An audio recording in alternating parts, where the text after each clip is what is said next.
a second-generation immigrant. My father came over as a 3-year-old with his parents.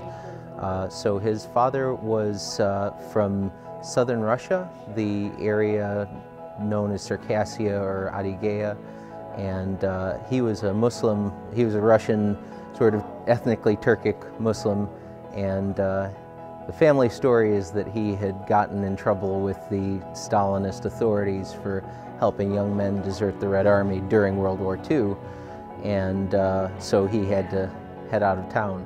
How he then got from Krasnodar in Adygea to Austria, where he met my grandmother, is a story that unfortunately our family records don't illustrate. Apparently all of the Circassian and Crimean Tatar men who were Muslims, they would talk to each other about their experiences leaving the Soviet Union, but they didn't really tell anyone else. So now my grandmother was from Ukraine, and she was actually kidnapped from her home by the Nazis and in what was called the Ostarbeiter program, or Eastern Worker program. And about 10 million Polish young people, mostly women, were kidnapped and used as slave labor, and then 3 million Ukrainians, including my grandmother, were kidnapped and used as slave labor. So she was taken to Eastern Europe in Lithuania, Latvia, Austria, and sort of up and down that corridor, and used for everything from packing munitions to sweeping streets to everything else. And some of her friends were also used as household help, farm laborers, basically anything that the Nazis couldn't, any jobs that the Nazis used to have done by the people who are now engaged in fighting, or who were, you know, and then the German women were now doing the jobs that the German men who were fighting used to do. So they basically pressed all of these Eastern Europeans into slave labor. So my grandmother was very lucky to meet my grandfather in the displaced persons camps. She had been like sweeping streets for when she was in the displaced persons camps after the war, and apparently my grandfather had come up and started hitting on her, and she said, "No, go away."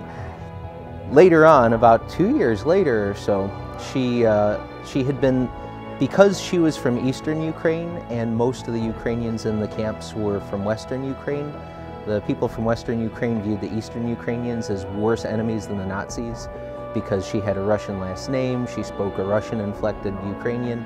They viewed her as more their enemies than the Nazis. And so she just couldn't be around those women. So she mostly was with the Circassian, with the Muslim people. And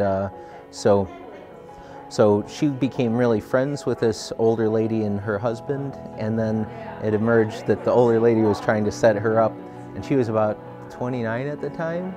The lady was trying to set her up with a 60-year-old friend of hers, and my grandma ran screaming out of the house where she was living, and went to some other friends, and she was telling her friend what had happened, and at that moment, my grandfather walked out of the back room with her friend's husband and said, "Ah, God has brought you back to me."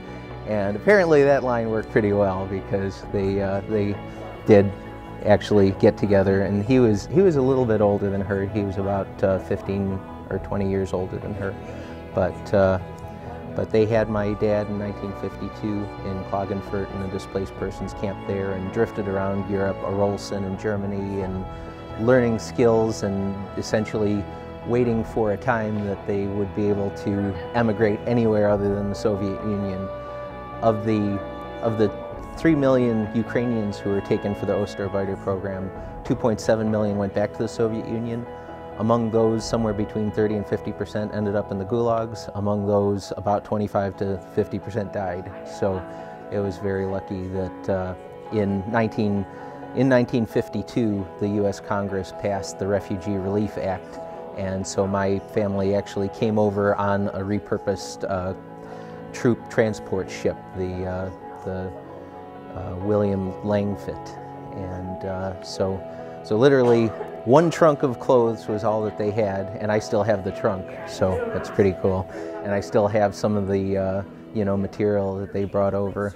They moved to Detroit.